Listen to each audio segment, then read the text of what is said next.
came to my office one day, and he looked real perplexed. I tell something's wrong with him. I said, Darby, what's the matter? He said, Greg, he said, I got a problem I want to talk to you about. I said, what is it? He said, well, he said, I got family up in Chicago, and I haven't seen them in so long. They sent me this airline ticket. I want to go up there and visit with them, but I'm afraid to fly. And he said, you're a pilot. I'm a pilot. I've been a pilot for 30 years. And he said, give me some advice on how to get over my fear of flying. I said, well, Darwin, every time I go up there to church, at Samara Church, I see you holding that Bible. I said, you take your book, and you get on that airplane, and you put your faith in him, and if it be his will, you'll make a safe trip. He said, I'm going to do it.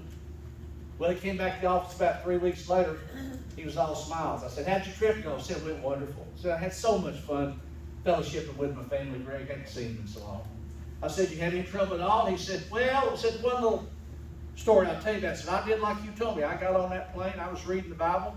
This fellow next to me looked at me and he said, hey, buddy, he said, you ain't one of them Bible thumpers, are you? And Darby looked at him and said, I don't know what you mean. If you mean, do I believe in this book? Yes, I believe in this book. It's the Lord's Word, and I believe it. The fellow said, you believe all the stories in that book, Darby? And he said, yes, sir. I told you, it's the Lord's words, and I believe every word in it. The fellow said, you believe that story about Jonah and the whale? Darby said, yes, sir. And the fellow said, how you gonna prove it? Darby said, when I get to heaven, I'm going to look Jonah and ask him about it.